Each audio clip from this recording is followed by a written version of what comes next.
اسحار صاحب سن پا رہے ہیں؟ جی میں نے آپ کا آدھا سوال سنا ہے، لیکن وہ کہتے ہیں نا آدھے خط میں پوری ملاقات ہو جاتی ہے، تو میں آپ کے آدھے سوال سے ہی پورا سوال جی سر. اندازے سے سمجھ گیا ہوں. دو چیزیں ہیں، ایک تو مجھے بڑی خوشی ہے کہ اللہ کا شکر ہے پاکستان ڈیفالٹ سے نکلا ہے، اور اللہ تعالیٰ پاکستان کو نظر بد سے محفوظ رکھے چاہے وہ کوئی بھی ہو. اور دوسری بات یہ کہ نوجوانوں کے حوالے سے جو آرمی چیف صاحب نے کہا، مجھے بڑی خوشی ہوئی کہ شکر ہے نوجوانوں کی طرف کسی کی توجہ ہے.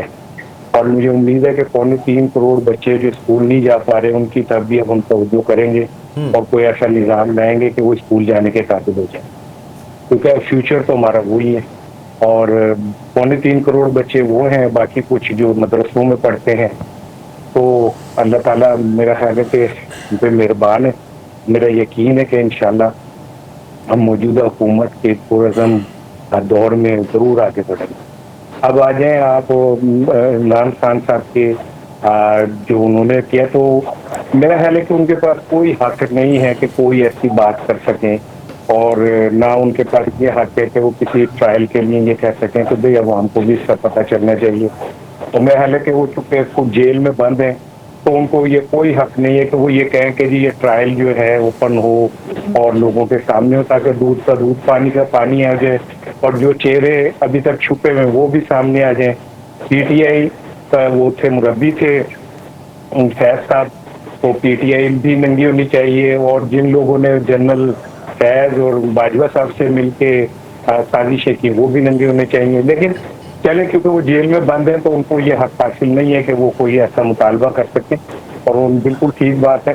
میرا خیال ہے کہ جو بھی ٹرائل ہو کم از کم اتنا ضرور ہونا چاہیے کہ عوام اس سے آگاہ ہوں، تاکہ ایک دفعہ پتہ تو چلے نا کہ ہم ہر بار 99 پہ جا کے جو ہمیں سانپ ڈنگ مارتا اور پھر ہم 0 پہ آ کے کھڑے ہو جاتے ہیں، وہ کیوں کھڑے ہوتے ہیں؟ اور یہ ایک دفعہ ونس فار آل اگر یہ پتہ چل جائے اور یہ طے ہو جائے کہ کوئی بھی شخص، وہ چاہے جنرل باجوہ ہوں یا فیض ہوں، وہ ایک پولیٹیکل سیٹ اپ میں مداخلت نہیں کر سکتے، اور یہ پریسیڈنٹ بن جائے، تو میں سمجھتا ہوں پاکستان کے لیے اس سے زیادہ عظیم فیصلہ کوئی نہیں ہے میری ذاتی رائے. انور رضا صاحب، سر آپ کیا سمجھتے ہیں کہ بانی پی ٹی آئی کا فیض حمید کے حوالے سے یہ مطالبہ فوج کے جو معاملات ہیں اس میں مداخلت ہے؟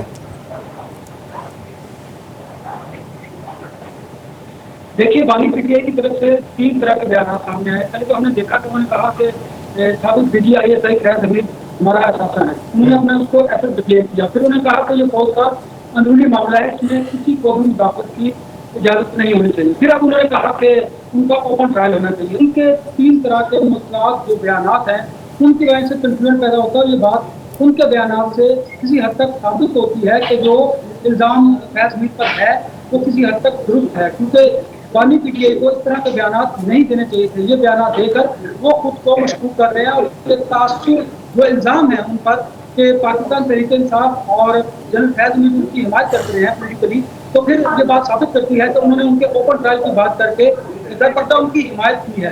دیکھیے، اس طرح کے جو اسٹیٹمنٹ ہوتے ہیں اس پر آپ نے دیکھا کہ آج سیکیورٹی حکام اسٹیبلشمنٹ اور پاک فوج کی طرف سے سخت رد عمل آیا. انہوں نے کہا کہ یہ ہمارا عمومی معاملہ ہے، یہ کسی کو ہمیں بتانے کی ضرورت نہیں کہ ان کا اوپن ٹرائل کیا جائے یا پھر ان کا ٹرائل کیسے کیا جانا چاہیے. اب یہ فیصلہ ان کا ہے، آرمی چیف کا ہے کہ انہوں نے ان کا اوپن ٹرائل کرنا ہے یا ان کا فیصلہ انہوں نے کرنا ہے کہ ان کا ٹرائل کس طرح کیا جائے. دیکھیے، بانی پی ٹی آئی کو اس طرح کے اسٹیٹمنٹ دے کر خود کو مشکوک کرنا نہیں چاہیے تھا. انفارچونیٹلی انہوں نے اپنے 3 طرح کے بیانات دے کر یہ ثابت کیا کہ پولیٹیکل جو مداخلت تھی وہ ہوئی ہے، تو اس مداخلت میں کسی نہ کسی حد تک سابق D G I S I کا ہاتھ بھی ہے. اب آگے جا کر پتہ چلے گا کہ یہ ان کے بیانات کو کس طرح دیا جاتا ہے اور ان کا ٹرائل کیسے کیا جاتا ہے.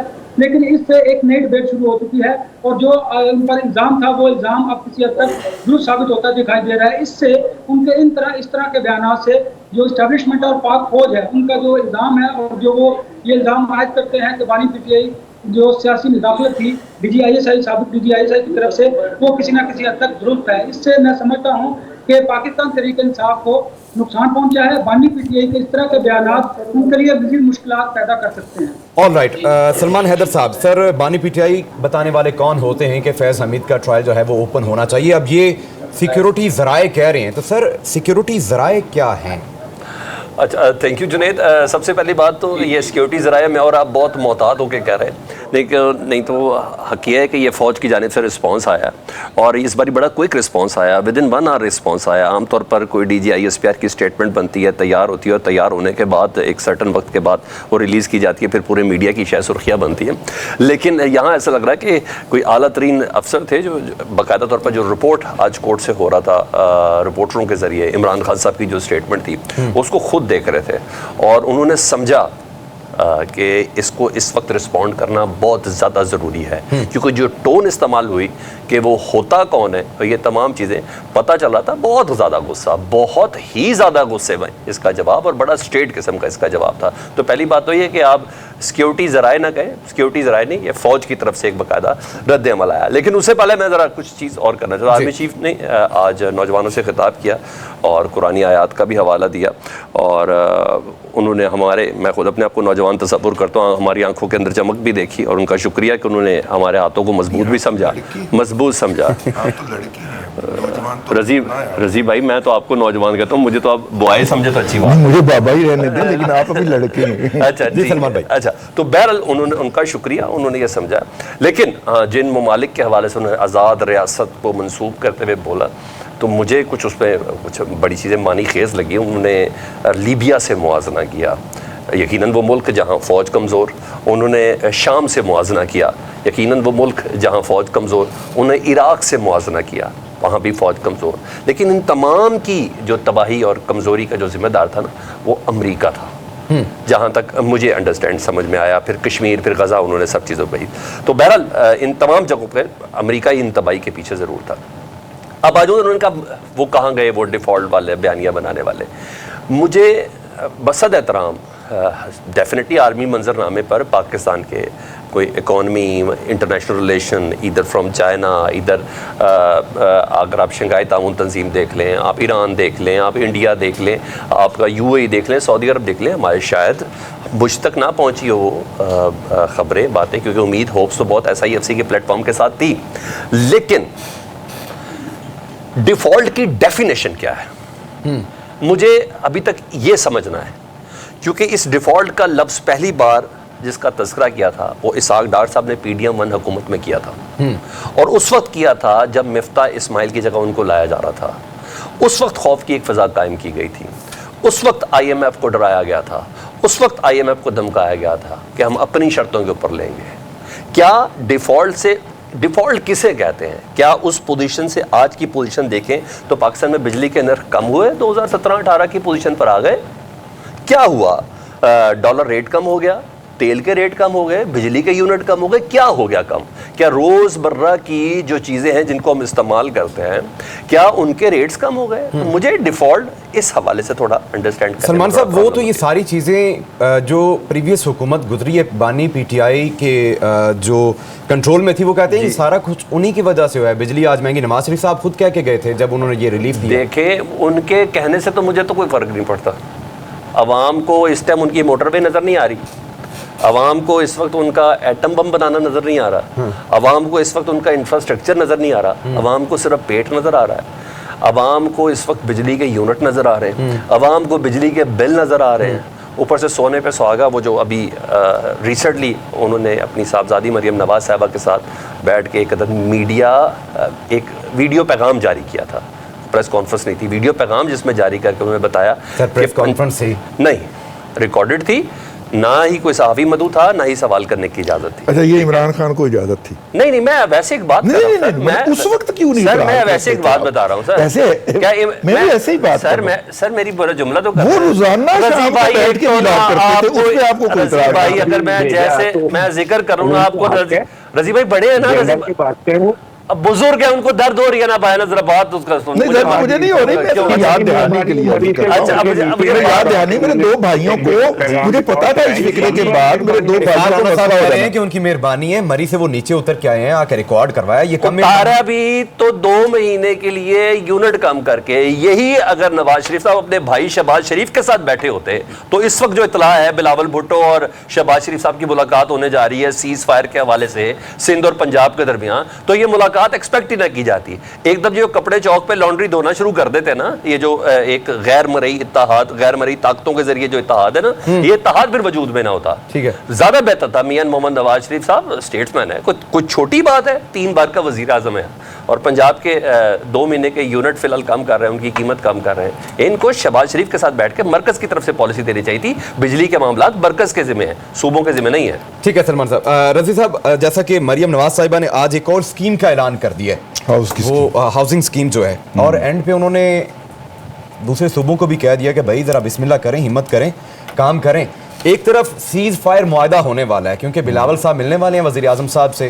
ابھی تک جو مجھے نالج ہے اس کے مطابق ابھی اسکیجول جو ہے وہ طے نہیں ہوا تھا, لیکن ملاقات متوقع ہے.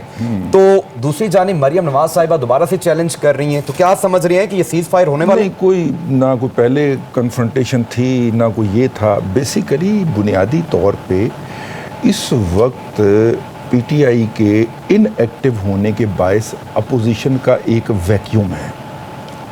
وہ ویکیوم پورا کرنے کے لیے کبھی جماعت اسلامی آگے آتی ہے, کبھی جمعیت علماء اسلام اپنی تحریک چلانے کا اعلان کرتی ہے.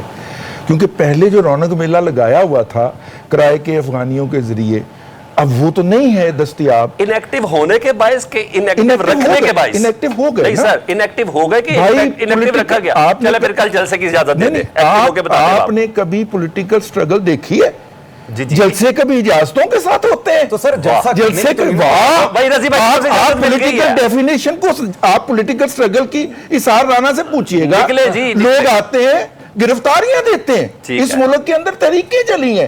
یہاں پہ یہ پولیس والے ہمیں ماریں گے تو ہم انقلاب کیسے لائیں گے؟ ٹھیک ہے نا, ہمیں تو کوئی مسئلہ ہی نہیں ہے اس ملک کے اندر. ہم تو آپ لوگوں کے لیے نکلے ہیں, آپ کے باپ دادا پردادا کے سر پہ احسان کرنے نکلے ہیں. یہ نئی پولیٹیکل کریڈ ہے جن کے خیال میں, جن کے بارے میں ہمارے احباب کا خیال ہے کہ ان کا احترام کیا جائے, اور ان کو جلسے کی اجازت کی ضرورت ہے. بھائی جب 10,000 سے بندہ زیادہ ہو جائے نا, یار رضی بھائی قانون پہ عمل کرے تب آپ کو تکلیف ہے, قانون پہ عمل نہ کرے تب آپ کو تکلیف ہے. آپ کیا کرتے ہیں رضی بھائی؟ اسٹیبلشمنٹ پیچھے ہٹ جایا کرتی ہے, اسی لیے آپ مجھے اپنے پروگرام میں نہیں بلاتے. رضوان صاحب دفعہ 144 نافذ ہے سر, آپ کو علم ہوگا. جی وہ جماعت اسلامی کے لیے بھی نافذ تھی. جماعت اسلامی کے لیے انہوں نے آپ سے اجازت ہی نہیں لی. پرسوں کیا ہوا؟ پرسوں پارلیمان کے بعد کیا ہوا؟ اجازت نہیں کر کے دکھا دیا نا. بھئی جلسے اجازتوں سے ہوتے ہیں سر. اجازت لے تو ریڈ زون ہے, اجازت لے تو فری زون ہے. آپ کے پاس لوگ ہیں کوئی نہیں. افغان لیڈر سے وہ چینج کر دیا ہم نے, کمشنر افغان مہاجرین تبدیل ہوا ہے. پی ٹی آئی کے لیے بندہ ہی کوئی نہیں ملتا جلسوں کے لیے. ٹھیک ہے نا. اب یہ باتیں تو آپ کے لیے بڑی عجیب ہوں گی کیونکہ یہ بیانیاں کبھی آنے ہی نہیں دیا گیا. رضوان صاحب ٹھیک ہے, احسان رانا صاحب, سر آپ جیسے کہ رضی صاحب فرما رہے ہیں کہ جلسے اجازتوں سے تھوڑی ہوتے ہیں, تو تحریک انصاف اگر خود سے جلسہ کرے تو کیا انہیں کرنے دیا جاتا ہے؟ قانون فالو کریں تب بھی انہیں کرٹیسائز کیا جا رہا ہے, نہ کریں تب تو وہ ویسے ہی جیسا کہ پچھلے چند عرصے سے ہم دیکھ رہے ہیں تحریک انصاف کے حوالے سے. دیکھیں پنجاب میں 9 مئی کے نام پہ پنجاب پولیس نے جتنی سختیت کا مظاہرہ کیا, جس طرح لوگوں کے گھروں میں گھس کے خواتین سے بدتمیزیاں کی, لوگوں کو اٹھا لیا, تشدد کیا, توڑ پھوڑ کیا, ایک خوف کی فضا قائم کی. بنگلہ دیش میں نوجوان نکلے, ان کو گرفتار کیا گیا تو ان کے ماں باپ کو اس بات کا پتہ ہوتا تھا کہ یہ گرفتار ہوا ہے, کون سے تھے جیل میں یا تھانے میں. جب آپ بندہ اٹھا لیں 3 مہینے پتہ ہی نہ چلے کتنے ہوئے, تو کوئی بھی اپنی ضرورت نہیں کرے گا کہ باہر نکلے, اور ہر بندے کو اپنی ایک جان زندگی عزیز ہے. لیکن اس کے باوجود بھی میں تو رضی بھائی کی کسی بات پہ مخالفت نہیں کروں گا. میں پچھلے 2-3 ایونٹ سے ذرا محتاط ہو گیا ہوں. ہر بندے کو اپنی عزت پیاری ہوتی ہے اور میں رضی صاحب کا بہت احترام کرتا ہوں, بھائی ہیں میرے. لیکن اصل چیز یہ ہے کہ اگر آپ کسی مکھی کو ایک پروفیسر صاحب نے کہا اڑ جا, اڑ گئی, پھر اس کے پر توڑے, کہا اڑ جا, تو پھر لکھا کہ اس کا مطلب ہے کہ مکھی کے پر توڑے تو اسے سنائی نہیں دیتا. آپ وہ مکھی کے پر توڑ کے کہتے ہیں جلسہ کر کے دکھا. ان کی پہلی, دوسری, تیسری, چوتھی لیئر تک آپ نے پی ٹی آئی کی جو ہے یا گرفتار ہے یا بھاگی ہوئی ہے یا مفرور ہے یا پرچے ہوئے ہیں, آپ کہتے ہیں کہ باہر نکل کے دکھاؤ. یار مجھے آپ وہ 2 بندے جھنڈا لے کے 14 اگست کو نکلتے ہیں, آپ ان پہ پرچہ کر دیتے ہیں. اور دوسری طرف پرسوں علماء کرام جو تھے وہ ان کو آپ نے بڑے اہتمام سے ریڈ زون تک جانے دیا, توڑ پھوڑ کرنے دی. وہ کس کو میسج تھا مجھے نہیں پتا اور کس نے دلوایا مجھے یہ بھی میں اس پہ بات نہیں کر رہا. لیکن آپ نے پی ٹی آئی کے خلاف اتنا شدید کریک ڈاؤن کیا پنجاب میں, اور ابھی تک میں بھی ساتھی ہوں, مجھے ابھی تک بھی اطلاعات ہے کہ لوگوں کے گھروں میں پولیس آ رہی ہے. اطہار صاحب, ابھی کی جو اطلاعات ہیں وہ بالکل آپ کے درست ہیں کہ وہ انہوں نے دوبارہ سے لوگوں کو اٹھانا شروع کر دیا, ریڈ زون جو ہے وہ سیل کر دیا. اطہار صاحب بریک کا وقت ہے, بریک کے بعد واپس آئیں گے. ایک رضی صاحب سے ریکویسٹ کروں گا, میرے بھائی ہیں, بس احترام, اور اس شرط پہ کہ وہ مجھ سے لڑیں گے نہیں, بس احترام کیا رہوں. دیکھیں ہم نے نا اس خوفناک بات کو نکلنا چاہیے کہ جی پی ٹی آئی کے پیچھے سب وہاں پہ دیکھیں جی وہ ٹی ٹی پی والے ہیں اور یوں ہے. پی ٹی آئی نے 8 فروری کو پورے پاکستان نے پی ٹی آئی کے سر وہ افغانیوں نے ڈالے تھے ووٹ, بات اسی طرح افغانیوں نے ڈالے تھے. آپ ہمارے ساتھ رہیے.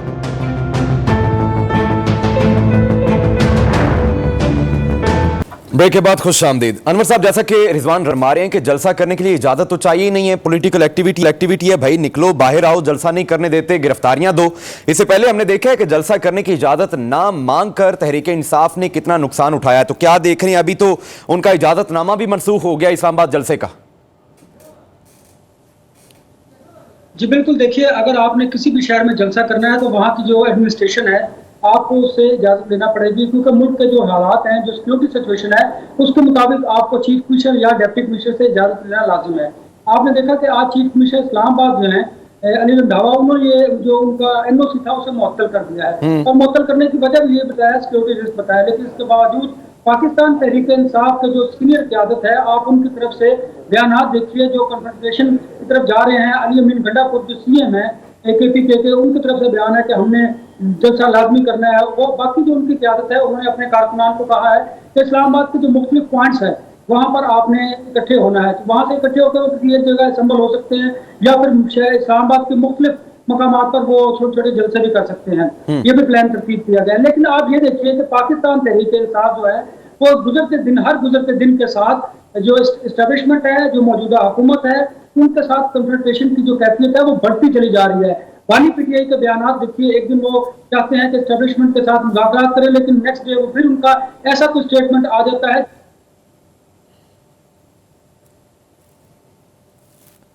اظہار رانا صاحب, سر آپ بتائیے گا, جیسا کہ الیکشن کمیشن نے رجسٹرڈ جماعتوں کی فہرست جاری کی ہے, لیکن تحریک انصاف کے ساتھ وہی سوتیلا پن ہے. حالانکہ نون اور جماعت اسلامی نے 8 فروری کے بعد الیکشن کیے ہیں, لیکن تحریک انصاف کے ایکسیپٹ نہیں ہو پا رہی انٹرا پارٹی الیکشن. میں سمجھتا ہوں کہ پاکستان کے آج سیاسی عدم استحکام کے میں سب سے اہم کردار جو ہے وہ چیف الیکشن کمشنر کا ہے. اور راجہ صاحب نے, میں نے ایک عرصہ ہو گیا صحافت کرتے ہوئے اور چیزوں کو دیکھتے ہوئے, کوئی چیز پاکستان میں مستقل نہیں ہے, اور خاص کر کے اقتدار اور طاقت تو. اور جو بعض اوقات ایسا لگتا ہے کہ جو لوگ بیٹھے ہیں شاید انہوں نے کبھی نہیں اترنا, لیکن پھر وہ تاریخ انہیں ہمیشہ ایک برے لفظوں سے یاد کرتی ہے.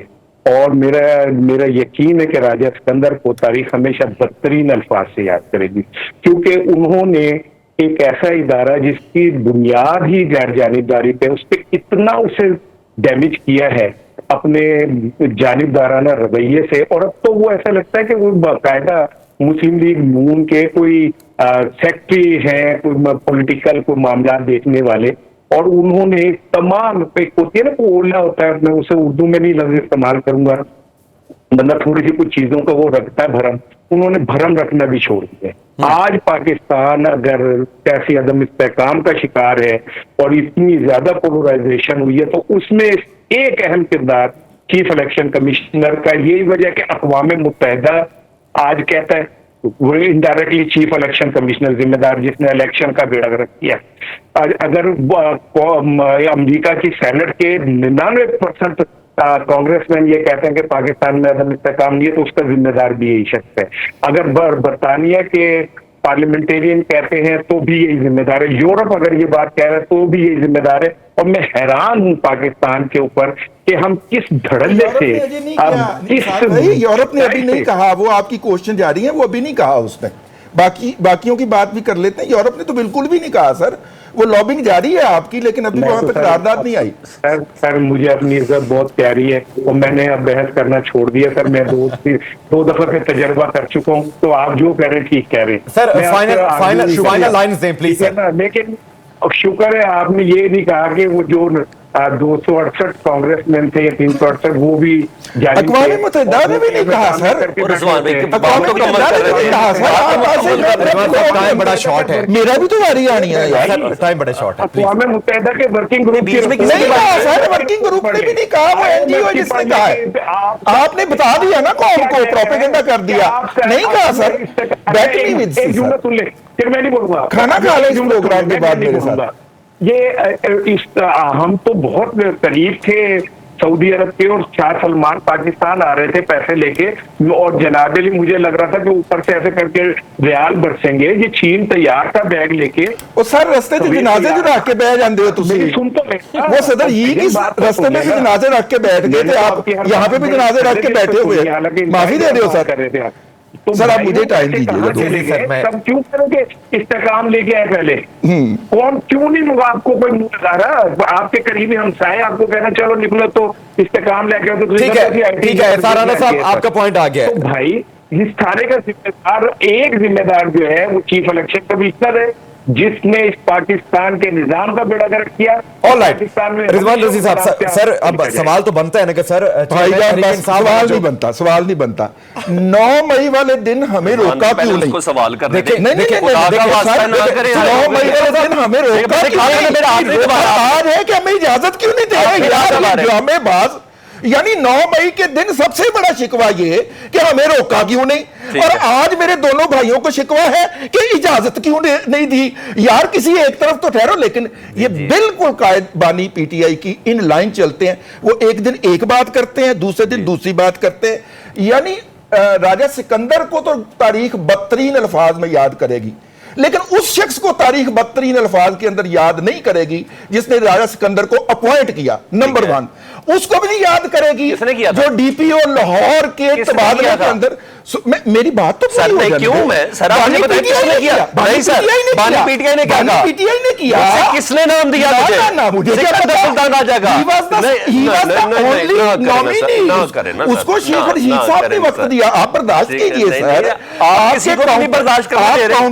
آپ کاؤنٹر نریٹو کو بھی تو دیکھ لیں. آپ کے قریب اس کا مطلب یہ نہیں کہ میرے آپ الٹے ہاتھ پہ ہیں, سیدھے پہ نہیں ہیں. نیریٹو کو کہ کاؤنٹر نیریٹو کو بھی تو دیکھ لینا. شیخ رشید صاحب نے نام سجسٹ کیا, انہوں نے اپوائنٹ کیا, انہیں اچھی الفاظ. صاحب مجھے انٹرنیٹ ڈسکس کرنا ہے, مجھے پیچھے سے کہا جا رہا ہے کہ مارو اللہ کاکڑ کا نام دیا تھا نا.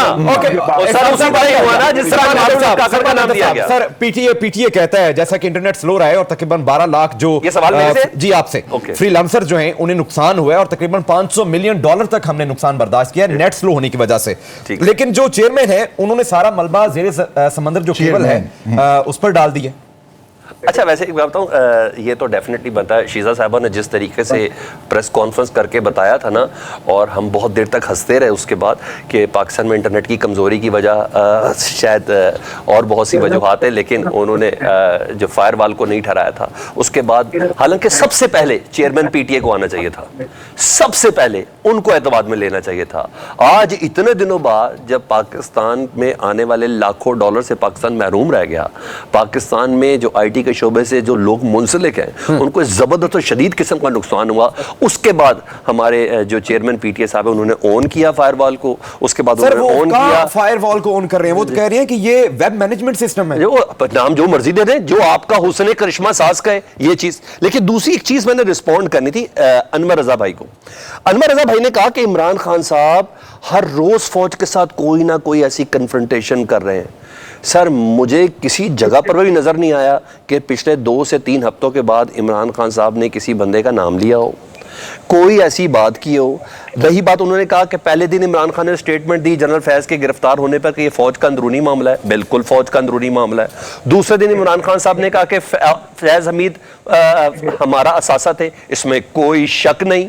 وقت کا D G I S I ہماری قوم کا اثاثہ تھا, ہمارا قوم کا ساسا ملک کا ساسا بولا سر جب تھے نا اس وقت آپ بولتے تو یہ ہاتھ بھی بندے ہوئے نہیں تھے آپ کے اب آپ بول رہے ہیں اب آپ بول رہے ہیں کہ آپ کو اجازت مل گئی ہے بولنے کی نہیں آپ کو رضی بھائی بولنے کی اجازت مل گئی ہے نہ کریں اور بولنے ابھی بریک میں آپ بتا ہی رہے تھے یعنی آپ اپوزیشن میرے بات مکمل کر رہی جنید آپ میرے بات مکمل کرنی ہے بڑا شوق یا نہ ہر کو نوٹس آیا یا آپ کو آیا سر جی اس حکومت میں بھی آیا اس حکومت میں بھی آیا پورا ڈرامہ باوجود یہ بھی پورا باوجود پوتر ہو گئے سر یہ ڈرامہ ہوگا فکر کے نام رضی بھائی ایک پورا ڈرامہ ہوتا ہے کہ یار تم ایک نوٹس تو مجھے بھیج دو تاکہ پتہ چلے کہ میں کسی کی طرف نہیں ہوں رضوان صاحب سلمان صاحب پلیز کمپلیٹ کریں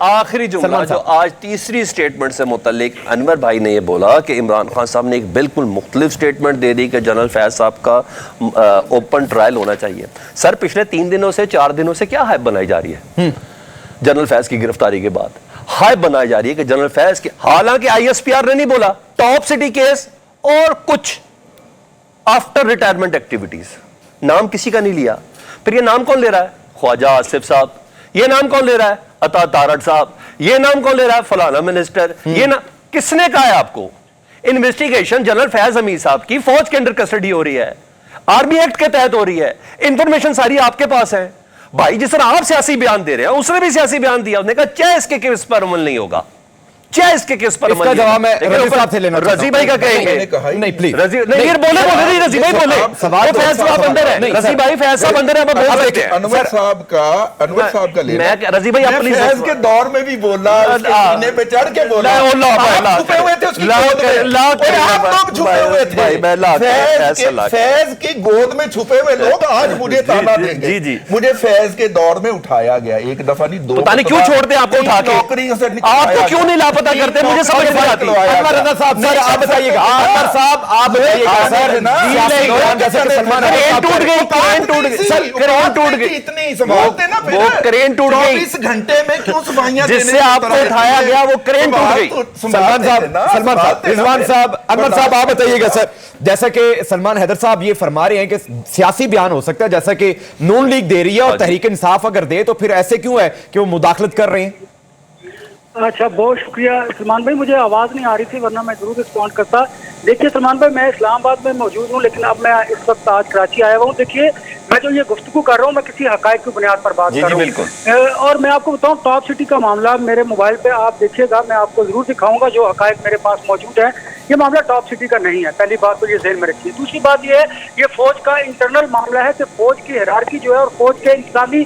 معاملات کو چیلنج کیا گیا ہے اب آپ دیکھیے ذرا دونوں سیاسی جماعتوں کے بیانات کا جائزہ لیجیے اس وقت آپ کو پتا ہے ہمارے ملک میں جب کوئی برسر اقتدار ہوتا ہے تو اس کے بیانات کو بڑی میڈیا بھی اہمیت دیتا ہے اور ہم لوگ بھی اس کو بڑا اٹھاتے ہیں اب ذرا آپ دیکھیے جب کوئی جماعت زیر عتاب ہوتی ہے اس کی طرف سے کوئی اسٹیٹمنٹ آتا ہے بھلے اس کو آپ اچھی نیت سے لے لیجیے لیکن اس کا کانٹیکسٹ دیکھیے گا کہ کس طرح لیا جاتا ہے اب دیکھ رہے ہیں بانی پی ٹی آئی کو وہ جیل میں اور وہ کہہ رہے ہیں کہ ان کا اوپن ٹرائل ہونا چاہیے اوپن ٹرائل جب وہ یہ بات کر رہے ہیں تو وہ یہ ثابت کرتی ہے اور لنک کرتی ہے سیکورٹی کام اس کو لنک کرتے ہیں کہ پولیٹیکلی انہوں نے فائدہ حاصل کیا ہے جنرل فیض حمید سے ان کے دور میں دیکھیں D G I S I یا فوج ہمارا ایسٹ ہے آپ کا بھی میرا بھی ہم سب کا بھی لیکن انور صاحب اگر پولیٹیکل فائدہ لیا ہے انور صاحب آپ مجھے سن پا رہے ہیں تو سر اگر پولیٹیکل فائدہ لیا ہے انہوں نے تو اس کے جو سیاسی مخالفین ہیں وہ اس کو کرٹیسائز کریں گے اب خان کا جو بیان ہے اگر آپ اس کو دیکھ لیں کہ نیک نیتی پر بھی مبنی ہے اگر ایک لمحے کے لیے ہم یہ بھی سوچ رہے ہیں لیکن سیکورٹی کو ہم یہ سمجھتے ہیں اور سوچتے ہیں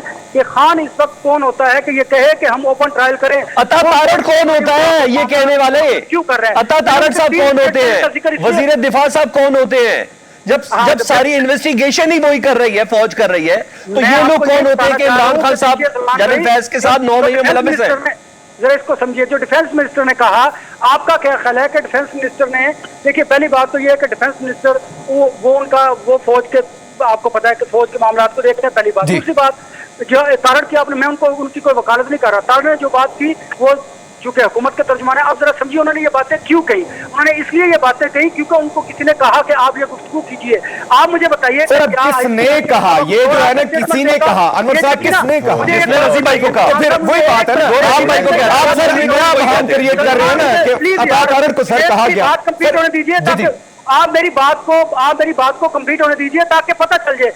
سلمان صاحب ذرا سمجھیے گا اس بات کو کہ کیا اس ملک میں ماضی میں جس کی حکومت ہوتی ہے کیا وہ اسٹیبلشمنٹ کی کندھے پر بیٹھ کے یہاں پر حکومتیں نہیں کرتے ہیں؟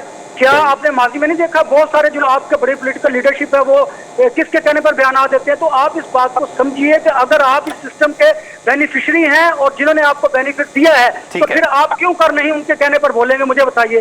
کیا بہت شکریہ انور رضا بھائی، آپ نے بالکل کلیئر کر دی میری بات. دوسری صاحب کی 28 بیوائیں جو ہیں ان کی روزانہ ہم ماتم سنتے ہیں پی ٹی وی کے اوپر. تو دوسری صاحب کی 28 بیوائیں جن کا جو لسٹ جو تھی وہ آئی ایس پی آر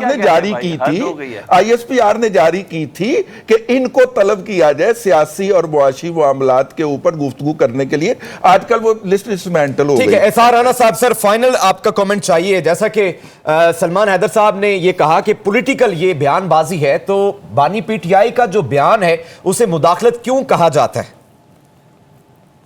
دیکھیں دو چیزیں تو ایک بانی پی ٹی آئی کے بیان سے ثابت ہو گئی کہ اس کے پلیٹلیٹس نہیں گریں گے اور نہ وہ کسی کے پیروں میں گرے گا. بالکل جی. نہ وہ سعودی عرب سے کہے گا کہ مجھے بلا لو، یا نہ میرے پاس بہت